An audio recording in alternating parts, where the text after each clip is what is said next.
Hello everyone, welcome back to the lecture series of network analysis. Today is lecture number 41. पिछले lecture में हमने AC analysis के basics में हमने resistance, inductance और कैपेसिटेंस डिस्कस किया था। आज हम उससे आगे का डिस्कस करेंगे। तो सबसे पहले हम स्टार्ट करेंगे इम्पीडेंस से। तो इम्पीडेंस क्या होता है? देखिए, जब एल और सी को फ्रीक्वेंसी डोमेन में लाया जाता है तब वो जो है रजिस्टर की तरह बिहेव करने लगते हैं। ये हमने पिछले लेक्चर में डिस्कस किया था कि जो हमारा एसी एनालिसिस है उसमें हमारे इंडक्टर और कैपेसिटर रजिस्टर की तरह ही बिहेव करते हैं, बट इसका मतलब ये नहीं कि वो एनर्जी डिसिपेट कर सकें। तो उनका बिहेवियर जो है रजिस्टर की तरह माना जाता है ताकि हमारा कैलकुलेशन जो है वो इजी हो सके। तो अगर हमारा एल और सी रजिस्टर की तरह बिहेव कर रहे हैं, इसका मतलब जैसे रेजिस्टेंस हमारा जो है फ्लो ऑफ करंट का अपोज करता है, उसी तरह से इंडक्टर और कैपेसिटर भी एसी सर्किट में एसी करंट के फ्लो का अपोज करेंगे। ठीक है, तो यही हमने लिखा है, when L and C are brought together into frequency domain then they start behaving as a resistor, which means they also oppose the flow of AC current. So the opposition offered by a network to the flow of AC current is termed as impedance. तो जो हमारा DC circuit था उसमें जो हमारे current को oppose कर रहा था उसे हम बोलते थे रेजिस्टेंस। लेकिन जो AC सर्किट है उसके लिए हम नाम देंगे यहां पर इम्पीडेंस। और इस इम्पीडेंस को हम जो है जेड से डिनोट करते हैं। तो अगर हमारे नेटवर्क में सिर्फ और सिर्फ रेजिस्टेंस है तो उस केस में हमारा जो इम्पीडेंस होगा वो आर ओम होगा। ठीक है,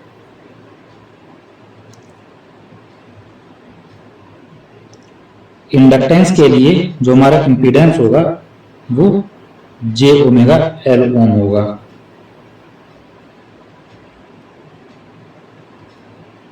और कैपेसिटेंस के लिए हमारा इंडक्टेंस होगा वो 1/जे ओमेगा सी होगा, जिसे हम minus J upon omega C ohm भी बोल सकते हैं।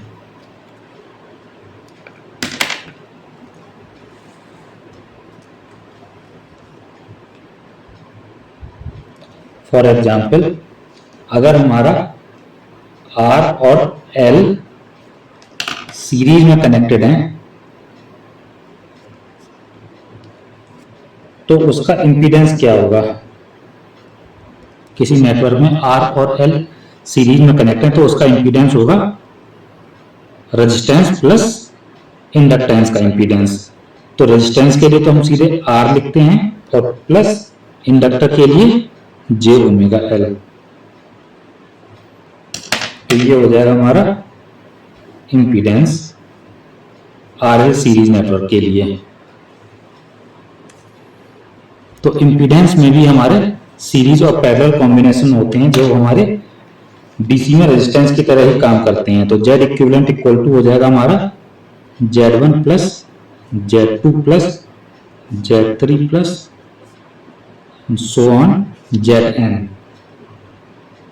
अगर हमारा पैरेलल कॉम्बिनेशन है तो हम लिख सकते हैं 1/Z equivalent equal to 1/Z1 plus 1/Z2 plus 1/Z3 and so on till 1/Zn। अब एसी सर्किट में जो Z होता है वो हमारा कॉम्प्लेक्स नंबर होता है, तो इसलिए हमारे इम्पीडेंस के लिए कॉम्प्लेक्स नंबर के सारे रूल्स फॉलो होते हैं।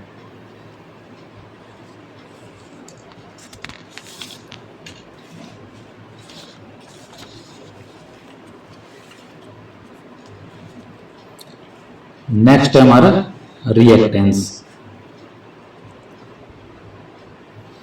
रिएक्टेंस क्या है? It is defined for reactive element, और रिएक्टिव एलिमेंट होते हैं हमारे L and C, and it represents their reaction when AC voltage is applied. ठीक है, तो जो हमारा रिएक्टेंस है वो L और C के लिए डिफाइन होता है।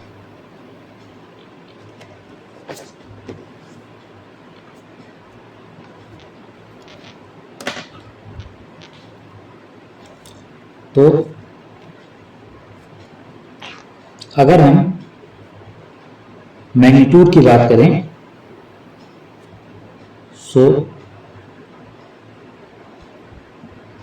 Magnitude of impedance for L and C, तो जो हमारा रिएक्टेंस होगा XL, इंडक्टर के लिए reactance XL equal to omega L होता है,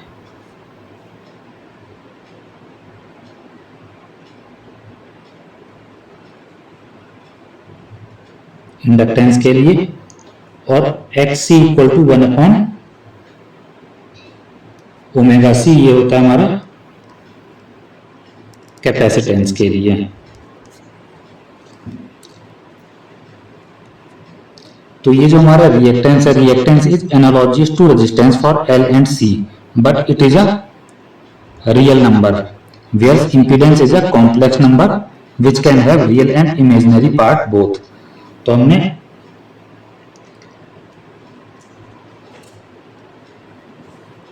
इंपीडेंस की जब बात करी थी, हमने एक एग्जांपल लिया था कि suppose R and L are in series, तो हमारा इंपीडेंस क्या था? R plus J omega L था, जिसे हम लिख सकते हैं R plus J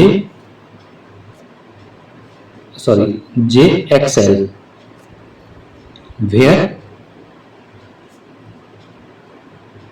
XL equal to omega L।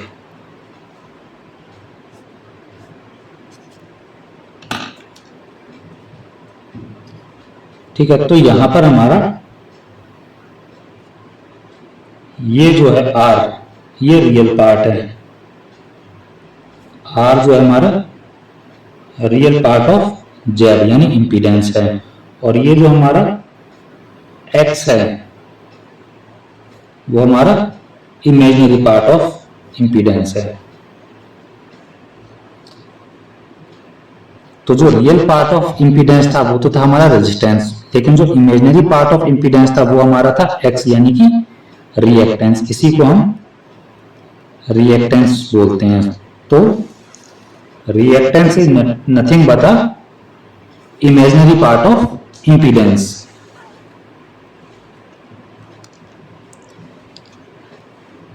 Next हमारा एडमिटेंस। तो just like a conductance represent the allowance of the flow of current, similarly admittance represent the allowance of the flow of AC current. तो admittance जो होता है वो हमारा conductance के एनालॉजियस होता है। जैसे हमने DC करंट में कंडक्टेंस पढ़ा था, तो कंडक्टेंस क्या होता है? एक ऐसी प्रॉपर्टी किसी मटेरियल की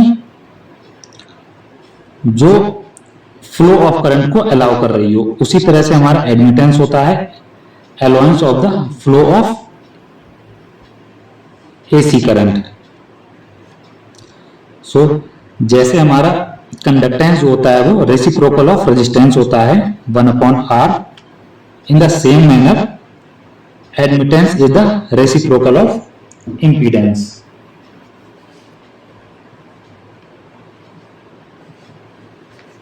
ओके, तो एडमिटेंस को हम बाई से डिनोट करते हैं। Y equal to admittance is the reciprocal of impedance 1 upon Z।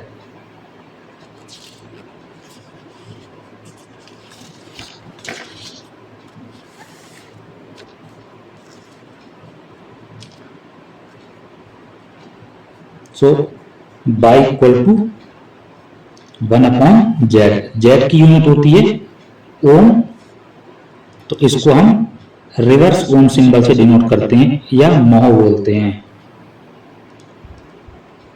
MHO, या इसकी एक और यूनिट होती है सीमेंस। तो अगर हम admittance in case of resistance देखें, यानी बाई आर इक्वल टू हो जाएगा हमारा 1/R मोह, बाई एल हो जाएगा हमारा 1/JωL मोह, और कैपेसिटेंस के केस में हो जाएगा हमारा JωC। नेक्स्ट है हमारा ससेप्टेंस।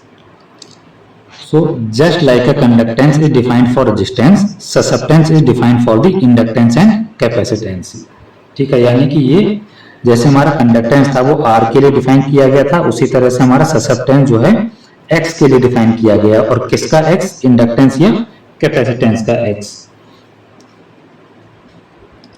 तो कंडक्टेंस हमारा DC में होता है, जिसको हम G से डिनोट करते हैं, वो होता है हमारा 1/R। In the same manner susceptance जो होगा, जिसे हम B से डिनोट करेंगे, वो होगा 1/X। किसका X? For L and C। तो यहां पर हमारा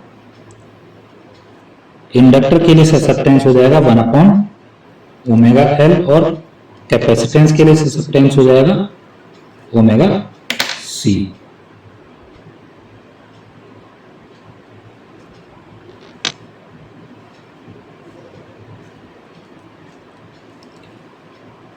तो अगेन हमारा जो ससेप्टेंस और कंडक्टेंस है वो रियल नंबर्स हैं, जबकि हमारा जो एडमिटेंस है वो एक कॉम्प्लेक्स नंबर है।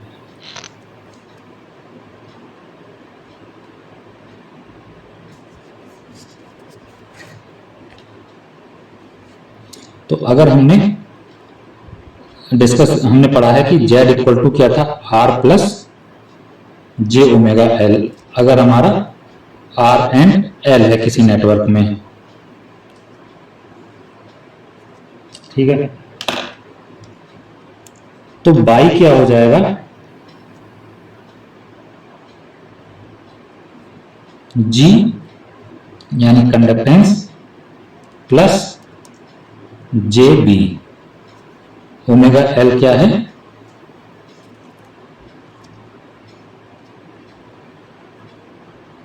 हमारा ससेप्टेंस है। तो Y equal to G plus JB। तो यहां पर G जो है वो तो हमारा हो जाएगा रियल पार्ट। यही हमने भी बोला था कि जो कंडक्टेंस और ससेप्टेंस है वो हमारा रियल पार्ट होता है, और B जो होगा हो जाएगा इमेजिनरी पार्ट ऑफ बाई। ठीक है, और ये रियल पार्ट ऑफ बाई।